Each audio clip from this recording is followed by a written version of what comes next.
Welcome to the channel, English Epics. Hey, Kim, did you and Kyle do it? Connie asked hopefully. Kim responded without enthusiasm. Yeah, we did it. Come on, girl, spill all the juicy details. It was the worst sex of my life. I want to kill you for talking me into this. What? I thought Kyle was supposed to be amazing in bed. Maybe in his own words. The only sack he deserves, considering how good he is in bed, is a burlap one, the kind they put over your head before tossing you into a river. Oh my God, that sounds awful. Tell me what happened. It was the last night of the conference. Kyle had been hitting on me the entire time. Eventually, I decided to follow your advice and just go for it. I think he nearly lost his mind with excitement when I invited him to my room. He started undressing immediately. Before I even realized what was happening, we were already in bed. After just a few thrusts, he fired off his little pencil. Kyle immediately started apologizing and blaming me, saying I was so damn hot that he just couldn't hold back. He promised that the second round would be better. He recovered pretty quickly, and we had sex again. Well, the second time around, he went up from a 1-0 on a 5-point scale to a 1. 1. He lasted a little longer, but I still didn't get anywhere close to actually feeling anything. To top it all off, he had the nerve to brag, I hope your experience with me doesn't ruin you for your husband. I almost laughed in his face. My experience with him wouldn't have ruined me even for an 8-centimeter toy. What are you going to do? First of all, I'm never listening to you about men again. Second, I'm still trying to decide whether or not to tell Martin. Of course you're not going to tell him. I mean, you two were careful not to get caught, right? No one else from the office was at the conference, so no one knows except you, me, and him. The problem is, I think I might have a chance at forgiveness if I confess to Martin and frame it as a one-time mistake that will never happen again. But if I try to hide it and he finds out later, I think he might get so angry that he divorces me. Even if he never finds out, I'll still have to live with this secret hanging over my head for the rest of my life. It's a tough decision. What are you going to do? I'm going to wait a little and think about it. Maybe later my choice will become clearer. Connie joked. Well, if you do tell him and he divorces you, can I have Martin immediately? Not a chance, you witch. They both burst into laughter. Kim was working at her desk when Kyle strolled into her office as if he owned the place. He locked the door behind him and smirked at her. Hey, sweet cheeks, got time for a quickie? You mean a quick kick between your legs? Yeah, I've got time for that. Come on, Kim, don't play hard to get. We both know you're craving another session with Dr. Kyle. You're a selfish, thick-headed idiot. I wouldn't touch your tiny pencil again with anything other than a pair of pliers, and I'd be squeezing as hard as I could. Oh, I get it now. You're into BDSM. Well, I can roll with that, as long as you don't leave any bite marks or scars my wife could see. Oh, you can roll with that? You moron, do you see that door? That's exactly where you can go. Kim, I've noticed a certain hesitation in your willingness to be with me again. Do I need to remind you that I know what we did and how spreading that knowledge could cause problems in your marriage? Oh, really? Do you know what my husband does for a living? I heard he's some weak-minded college professor. Yeah, he does. Teach at a college during the week. But on weekends, he trains law enforcement and sheriff's department officers in martial arts. He was an army officer. It wouldn't take him more than 5 seconds to put you on the ground. Even squirrels wouldn't go near your nuts when he's done with you. Kyle suddenly looked a lot less confident. Kim, do you really want to risk your marriage? How about one last time together? Sex with me is amazing, you know that. I doubt my marriage will be in danger. When I explain how you got me drunk and raped me, my only real concern was preventing the disgrace that would fall on my poor husband, the only reason I kept quiet. But once he knows the truth, not only will he forgive me, he'll take his anger out on you.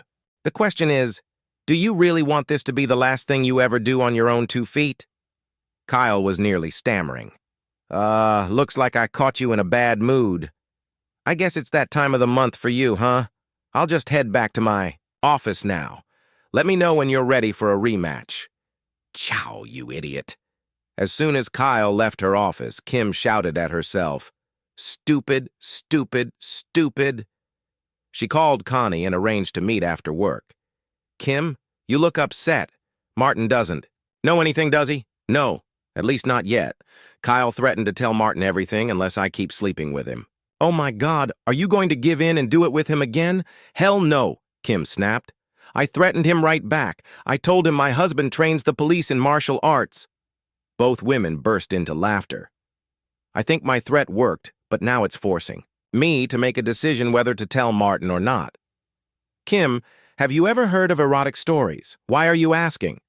"Well, there are stories in the infidelity genre about women whose husbands gave them a second chance. And you should read those stories.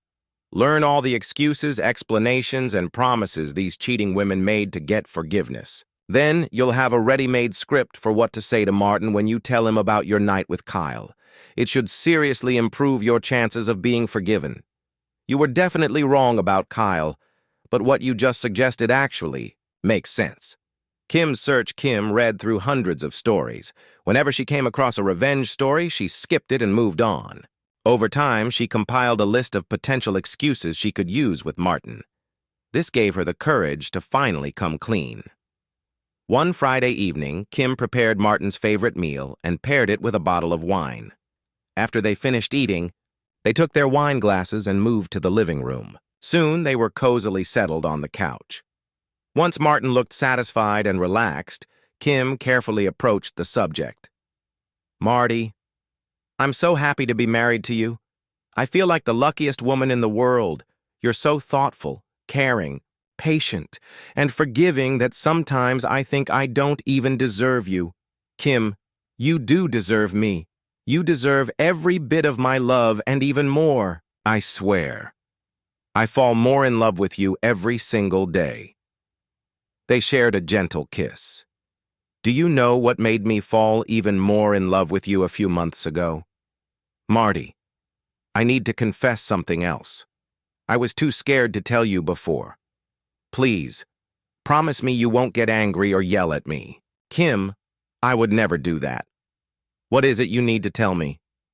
It can't be that bad."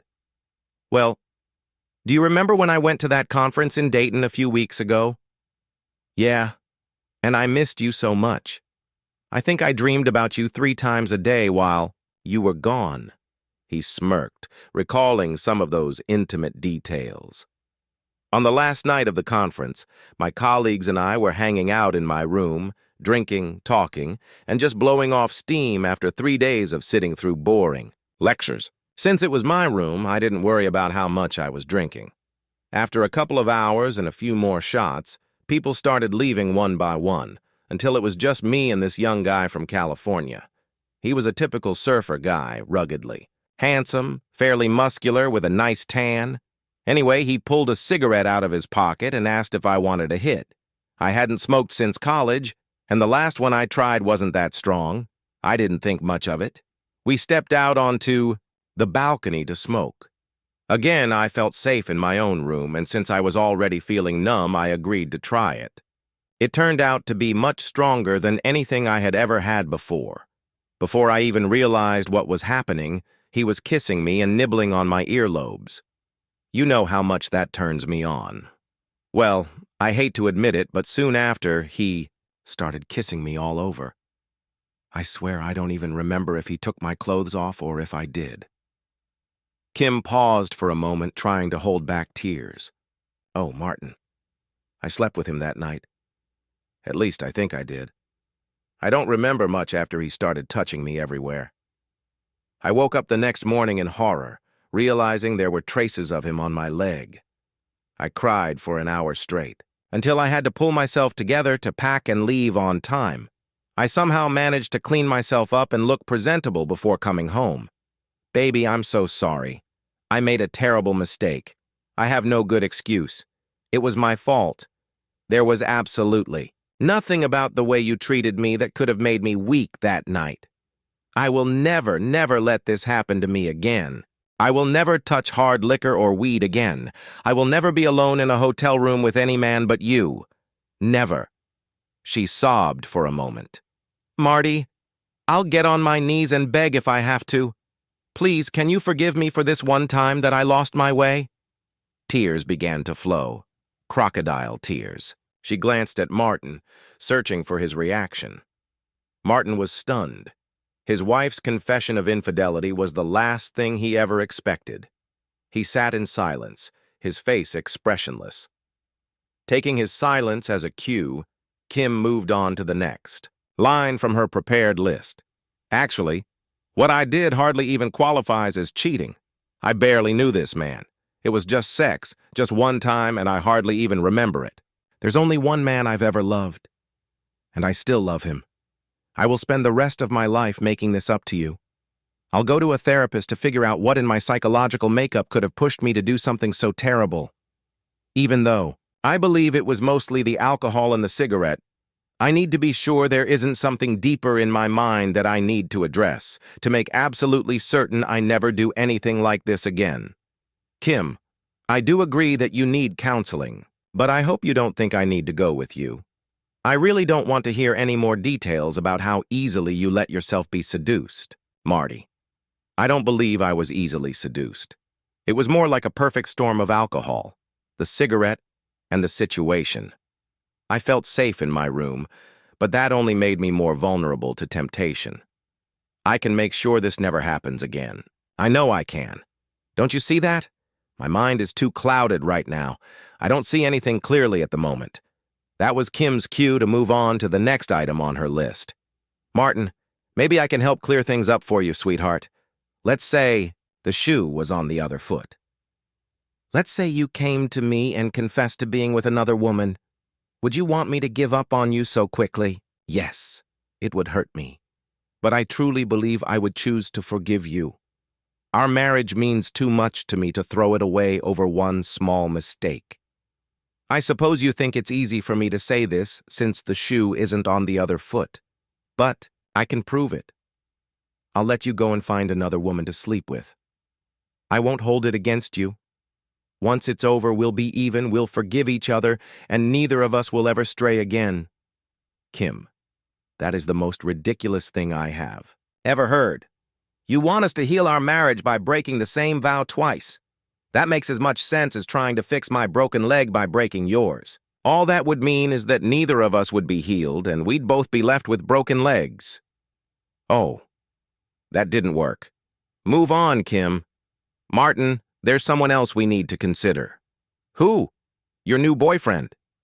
No, of course not. I don't even know his name or how to contact him, and I don't want to. I'm talking about our future children. One of the reasons I married you, and I think one of the reasons you married me, was because we wanted to share the journey of parenthood together. What if the pills I've been taking these past few weeks didn't work, and I'm pregnant? Would you walk away from me? From a future Martin or Martina? Would you be happy if the first of the children we planned for was already on the way? I want to know that I can count on you to be here to help raise our child. Are you saying you're pregnant? I don't think so, but I really wish I were pregnant. Baby, we could start tonight. I'll throw away my pills, and we can practice making a baby. Kim, I don't know if I want to have a child in this marriage right now. I certainly don't feel like practicing, when all I can picture is someone else enjoying what used to be mine, alone. In fact, you just made me consider the possibility that you might already be carrying your lover's child. Next idea, Kim. Quickly, it would be yours and only yours. I got my period after the conference, so I'm not carrying another man's baby. Let's get back to my mistake. I wasn't vigilant, and I let a thief come in and steal a small piece of what belongs to you. But I've already installed a more advanced security system in my mind. From now on, you will be the only one with access to my body.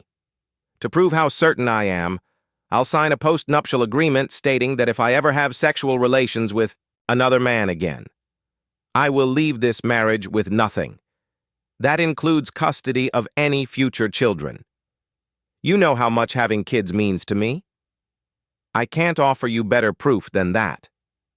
The tears started flowing again. Tears were in every story. But I thought I already had your promise of exclusivity. You know, the one you made on our wedding day. The vow you broke when you put yourself in a compromising situation with alcohol and that cigarette. The vow you broke when you let him kiss and touch you. The vow you broke when you realized you had no clothes on.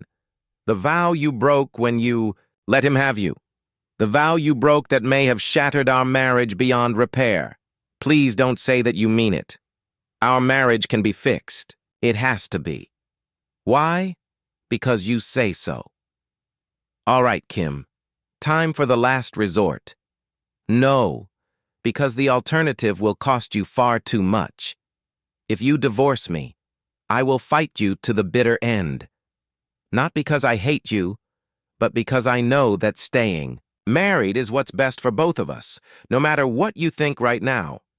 I really don't want to do this, but I will go after every dollar, every painting, every cup, every pillowcase in this house, if it means slowing down the process. The more time you have to think about it, the more likely you are to realize how insignificant this should be in the grand scheme of our marriage.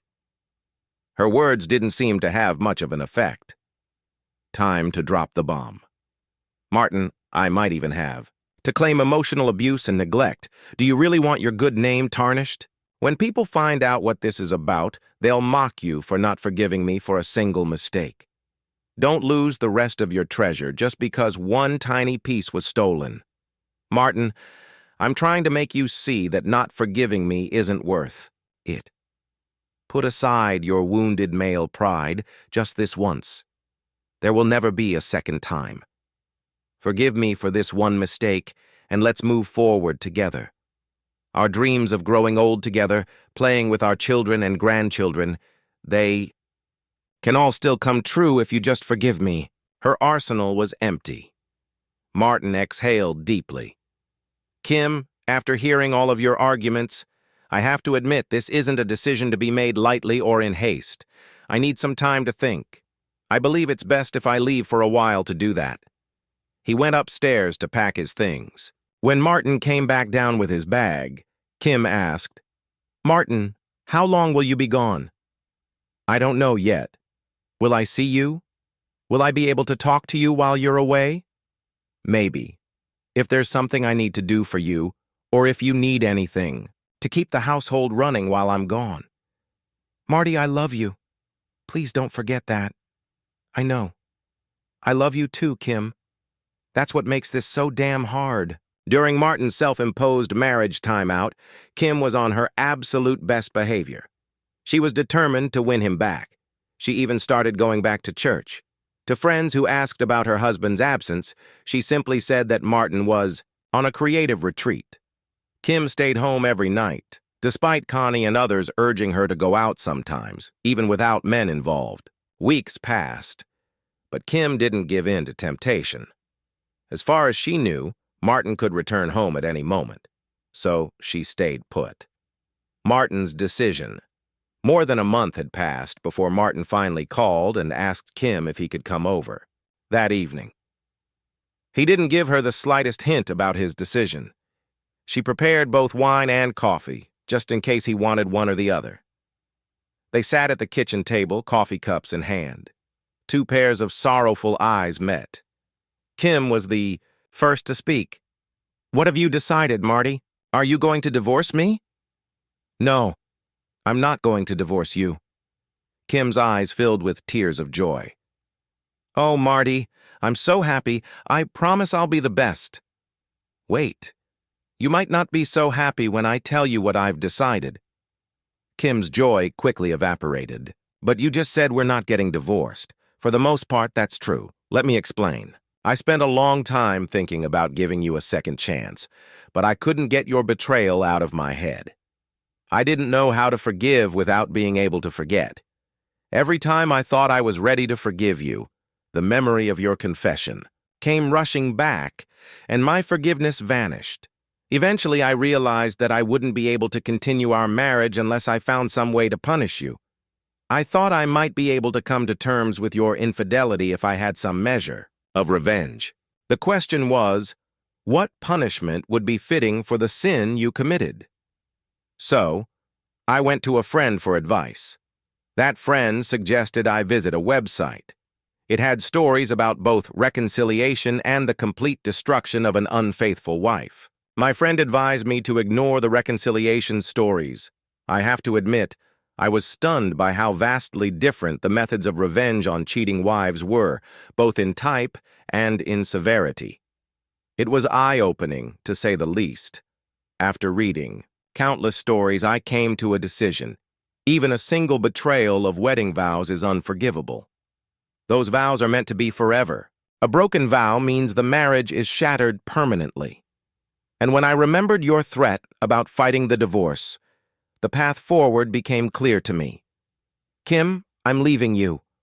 I've accepted a teaching position at another college, and I'm leaving. Tonight, I won't be filing for divorce, and you can keep everything I leave behind. I've only taken half of our liquid assets. It might be difficult for you to maintain the house and pay the mortgage, unless your lover is willing to help or you find a replacement for me soon. As you already know, you certainly have the looks to attract plenty of lovers. Delaying my departure will only make things worse for both of us. Goodbye, Kim. I truly loved you, and I genuinely wish you the best. Martin stood up and walked out the door. Kim ran after him, just in time to see a familiar car. The sight of the passenger inside confirmed the suspicion that had been forming in her mind ever since he mentioned reading stories about infidelity. There, in the car, was Connie, kissing Martin as he slid into the driver's seat. Kim walked up the driveway toward the car, but didn't say a word to Connie. There was no point. Her gaze likely conveyed the message she wanted to send to that witch. Connie simply smiled and loudly promised to take good care of Martin. As the car pulled away, Connie stuck her right hand out of the passenger side window, just low enough that Martin wouldn't see. She extended her middle finger, grinning from ear to ear. Kim had to admit one thing. Connie was right about that. She had screwed up. Maybe she should warn other foolish women. Thank you for listening until the end. See you in the next episode of English Epics. Take care of yourself and your loved ones. Goodbye.